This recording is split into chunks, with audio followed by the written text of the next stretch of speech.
Hey guys, how are you? Rick Stone here from Our Stoney Acres. Welcome to my YouTube channel. Today, I'm doing something a little bit different. It's been a busy week and I haven't had time to get out and actually film an official video. So this morning, I jumped on all of my different social media outlets and I said, what questions do you have? What questions can I answer for you in your garden that relate to this fall time of year?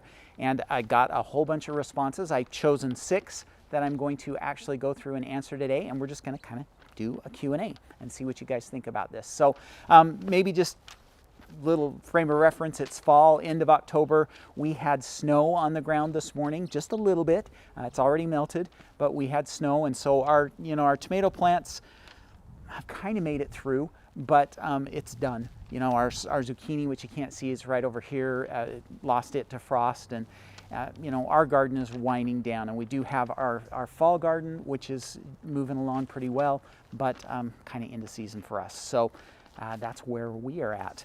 So let's go through some questions. Again, I had 6 people that I chose their questions, thought that they were good, that I could give you a little bit of a quick answer on. So the first question comes from Pam, and Pam is actually one of our Gardening Academy members, and she lives here in Utah, close to us, and she wants to know what she should be doing with her raspberries this time of year. In the fall, what should she be doing to take care of her raspberries? So the really easy answer, Pam, is nothing, okay?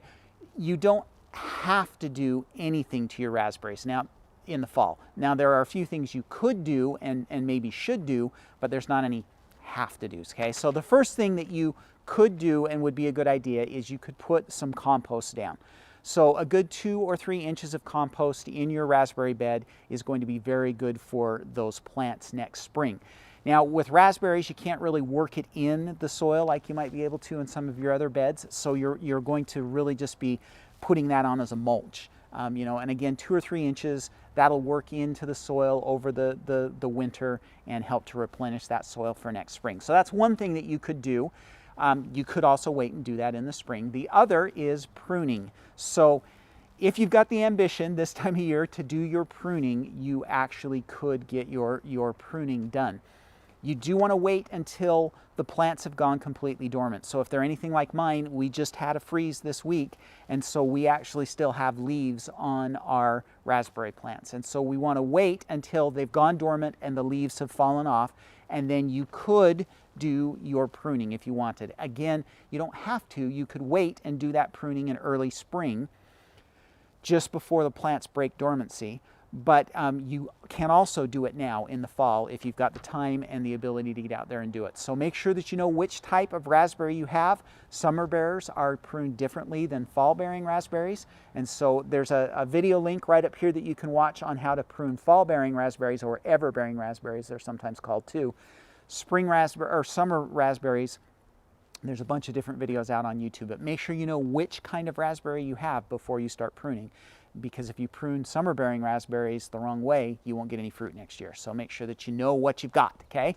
All right, so that's Pam's question. Our next question comes from Amanda, and Amanda was kind of just wondering, what can we be doing in our garden this time of year? What are some things that I recommend for now and over the winter? What are some things that we can be doing for our garden? So Amanda, first off, I'm kind of assuming you live in a cold winter area like I do, where you're going to have a lot of snow and not going to be able to do a lot of gardening during the winter time. I do garden in cold frames, and so if that's something you're interested in, you could learn how to do that.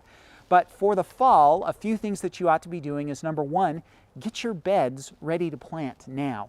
So it seems like that in the spring we always have lots of rain and everything, and it's harder to get out and work my beds and get them ready to plant in the spring compared to in the fall. So if I get my beds ready in the fall, all I have to do in the spring is, if I have 2 or 3 days that dry out, I can go rake those beds really quick and get things planted, and then we can take advantage of that spring rain again. But you can only do that if you do it in the fall. Because in the spring, those beds might still be too wet to work hard, to mix compost in and things like that. And so if you get those beds ready now, you can get planted earlier in the spring, okay? The next thing that I would recommend that you do in the fall is get some compost added to your beds. This is a really good idea because it gives an extra 3 or 4 months for that compost to release its nutrients into the soil and work all that yumminess into the soil. The worms and the bugs will get a hold of it and work that into your soil. And so fall is a great time to do that. Of course, if you don't get it done in the fall, you can always do that in the spring as well. But fall is a really good time to put compost in, okay? The other thing is also compost related. Fall is a really good time to start collecting materials for your compost piles, especially browns. Fall leaves are a great brown for your compost piles, and now is a good time to start collecting those and getting those ready. You can actually even start building some compost piles in the fall. Depending on where you live, they may actually do really well over the winter, or they may kind of just sit over the winter and you know, then kind of kick back in gear in the spring. But you can definitely start building piles. You've got, you know, like I've got all of these tomato plants and everything that are my green material. I can add those to some fall leaves and start building a pile now, and then things will really kind of, for me, kick in the spring when that pile really starts composting down. But definitely deal with some compost. A few other things that I do in the wintertime: I want to make sure over the winter that I get all of my tools back in good shape. So I sharpen my pruners, I sharpen my tree trimmers, sharpen up my shovel, oil things up, make sure that everything's disinfected and ready to use for next spring. You're of course going to be looking at, you know, doing your pruning of your apple trees and peach trees and stuff in late winter. Another thing that you could be doing over the winter time is build a cold frame. So build yourself a cold frame. It's a little bit late to build a cold frame and start planting in it now, this time of year. But if you build a cold frame over the winter and then put it out in late February, early March, you'll be able to plant in that cold frame a lot sooner than you would be in the rest of your garden, and you can get an extra early start. So those are a few things that I would recommend you do now and over the winter, okay? All right, the next question comes from Danielle, and it is actually a tough one. Danielle had a big problem with cucumber beetles this year, and she's wondering what she can do to help prevent that in the future. So first off, Danielle, you need to know that I'm an organic gardener, so I don't use sprays. If you're not as concerned about that, there are definitely sprays and things that you can be using to treat cucumber beetles. It's not something that I do, so I'm going to give you a few organic ideas. And the very first one is hand picking, okay? And I know it's a pain, but the best way to reduce that population is to go out there and clean them off the plants. And so what you want to do is get like a bucket of water and put some dish soap in it so that it's soapy, and then you can throw those bugs in there and they'll drown, okay? And you go in and do the best you can to clean those bugs off of your plants. Better to do that in the evening because the cucumber beetles will fly away. They're a little less active in the evening time, but you can go out and hand pick. That'll reduce the population, which then means there's fewer adults to lay eggs and means that hopefully next year you're a little bit better off. The next thing that you can do is use row covers to help protect your plants. Now, this is problematic with squash plants because the cucumber beetles are going after your squash plants, and squash plants need pollinators, right? But you can use some fabric row covers to help keep those bugs out as much as possible for as long as possible. So keep those cucumber beetles out by covering them with a light fabric row cover in the spring.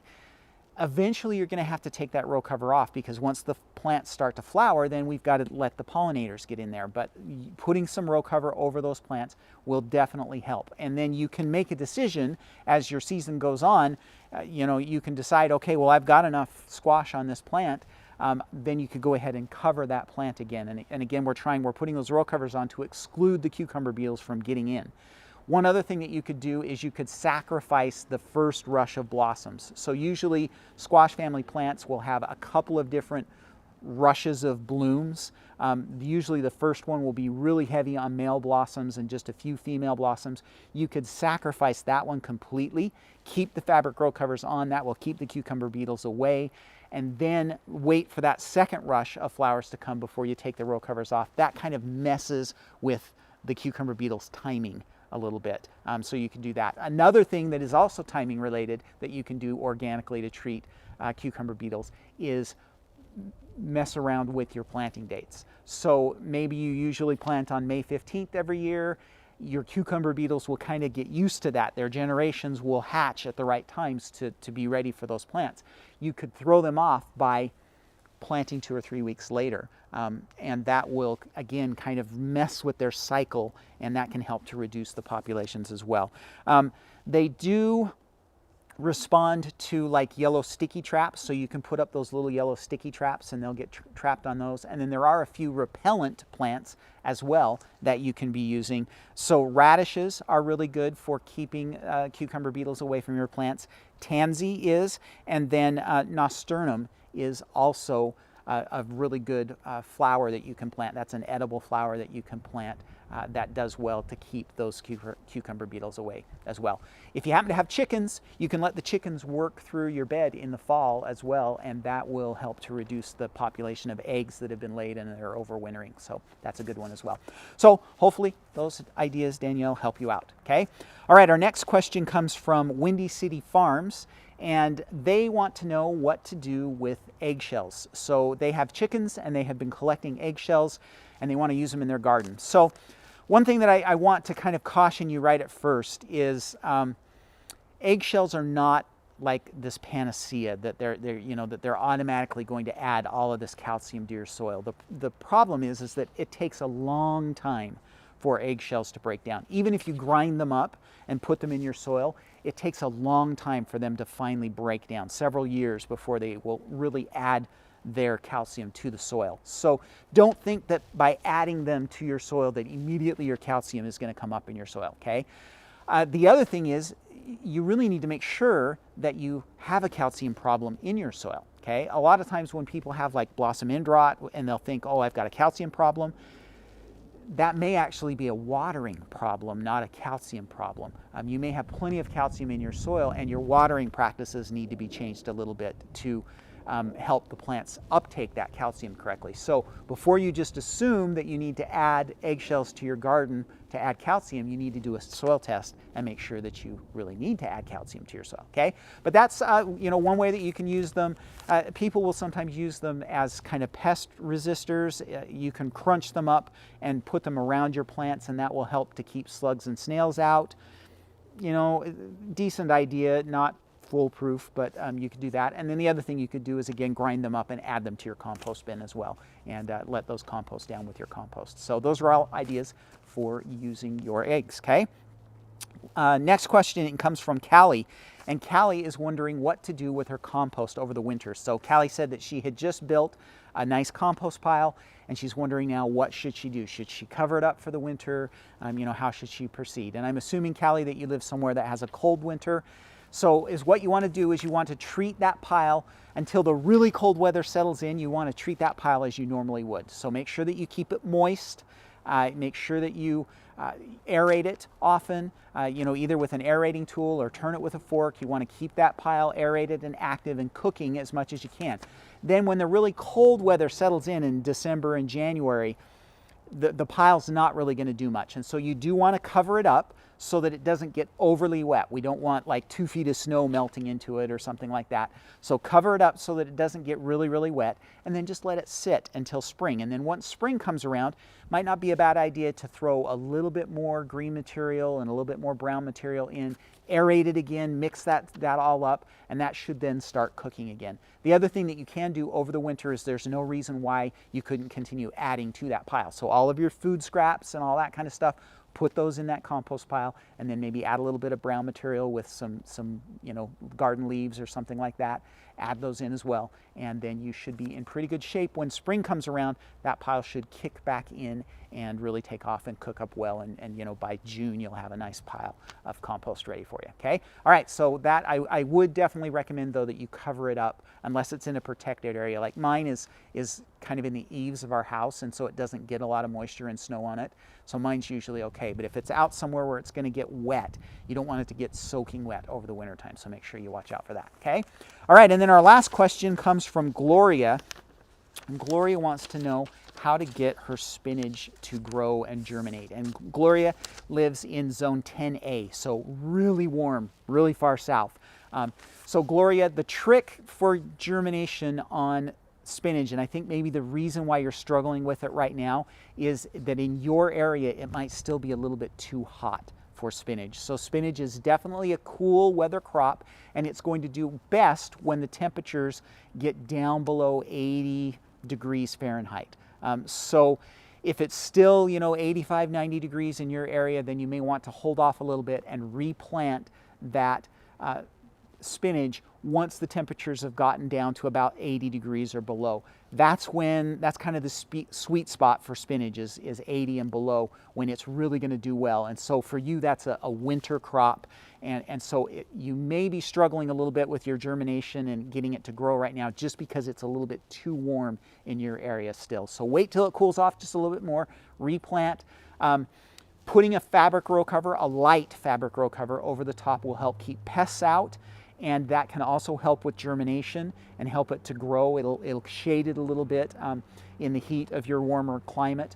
And then the other thing, to get it to germinate and you get it to start growing, you need to make sure that you're watering it consistently. So possibly every day, especially when you're trying to get it to germinate, you may need to be out there and watering it and making sure that you're doing that, okay? So hopefully, Gloria, that helps you with your spinach. Okay, that's all my questions. What do you guys think? Did you like this idea of me doing some Q&As? Let me know. Let me know in the comments if you thought this was a fun idea. I could do it every once in a while. It's not something I'm going to do every week, but we could definitely do it every once in a while if this is something that you guys enjoyed. So let me know in the comments what you think. If you like this video, give it a thumbs up. Make sure you subscribe to my YouTube channel. Click the notification bell so you get noticed every time I release new videos. Go follow us over on Instagram as well. I'd love to have you go join us over there. Our crowd is growing there, and I'd love to have you join us there. And then make sure you go check out the Gardening Academy as well. That is our monthly subscription service. Great way over the winter time especially to learn a lot more about gardening. And there's a link for a free trial of the Gardening Academy down in the description of this video. Okay, again, let me know what you guys thought about this Q&A session, and I'll maybe do it again. Okay, thanks guys. Everybody have a great week. Happy gardening.